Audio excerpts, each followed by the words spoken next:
guess someone is a little past their prime. Don Lemon will be leaving Twitter X. He announced in a message on that platform.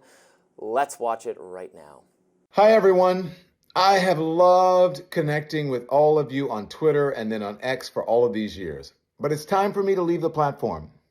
I once believed that it was a place for honest debate and discussion, transparency and free speech. But I now feel it does not serve that purpose. In addition, starting this Friday, November 15th, X is implementing new terms of service, which among other things states that, quote, all disputes be brought exclusively in the U.S. District Court for the Northern District of Texas or state courts located in Tarrant County, Texas, end quote. The full terms of service can be found on my written statement or on the X website. Now, as the Washington Post recently reported on X's decision to change the terms, this, quote, ensures that such lawsuits will be heard in courthouses that are a hub for conservatives, which experts say could make it easier for X to shield itself from litigation and punish critics. I think that speaks for itself. Oh, I'm so sorry to see him go. So sad. But of course, we can still watch him on Bluesky, which did I make a Bluesky account? I've never posted there. I can't keep it straight from Threads or all the other pretend social media competitor sites that are just not taking off at all.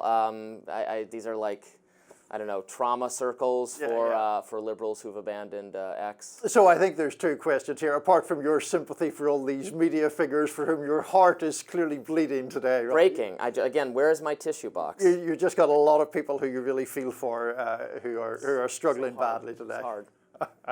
Look, Don Lemon's message, I think, was fairly self-important, and I don't necessarily think that people need to make a minute-long or however long that was video explaining their reasons for these things. I do think there's a separate issue about Twitter. You and I have spoken before about Elon Musk, in a sense, riding two horses. On one hand as the proprietor of X, on the other hand of someone who spent, I think, well over $100 million on President-elect Trump's election. So I think that's an issue. I think that there has been, there's just been an automatic self-fulfilling thing about X in the Musk era, where he opened up the verification to people who were prepared to pay the fee. Obviously, you're more prepared to pay that fee if you love Elon Musk. If you love Elon Musk, there tends to be other worldviews that are associated with that or concomitant with that.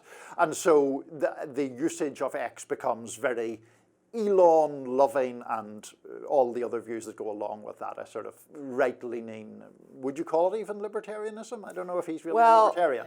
Elon exercises influence in a more libertarian direction than some of the other people in his orbit, I would say. And Vivek Ramaswamy similarly has been talking about libertarian nationalism versus the national conservatism. That's kind of the intellectual battle happening right now. I agree with you, obviously, that Elon has made X a more, basically just a conservative media platform and has chased some of the liberals away. What I find interesting is that they've not really, I know a lot of people moving to Bluesky, but it's nothing of significance right now. The liberals have not formed their own other thing. Yeah, they still could, but right now just the kind of power, I would argue often dark and badly used power that Twitter particularly had several years ago before Elon to engage in or to whip up mob-like activity and cancel culture has dissipated in a way that's helpful for our society. You used to be able to, this would happen. It would get old tweets from someone, would get dragged up, then there would be this tremendous pile-on by mostly progressive people, and then the media would write about it and say, oh, tweets resurfaced the other day. Well, you're helping. You're engaging in the process of actively resurfacing them. They don't dig themselves out of the sand. It's done by people, and it's covered by you. And that has become less possible to do in a way that is good, I think. I think that is fair. I think that I always had ambivalence about what was then Twitter and is now X, because, parts of it I liked, parts of it I disliked. I do think that at one point in the pre-Elon moment, it was more, neutral isn't quite the right word, but open to people to write what they wished, and there were broader range of debates. And I think like a lot of more traditional media, it's becoming increasingly sort of cleaved off into ideological directions. Now, it may not surprise you to note that I already had a Bluesky account, which I went back to this past week to see if it was picking up more traction. I do see more people on there. It reportedly picked up around 1 million new users since the election.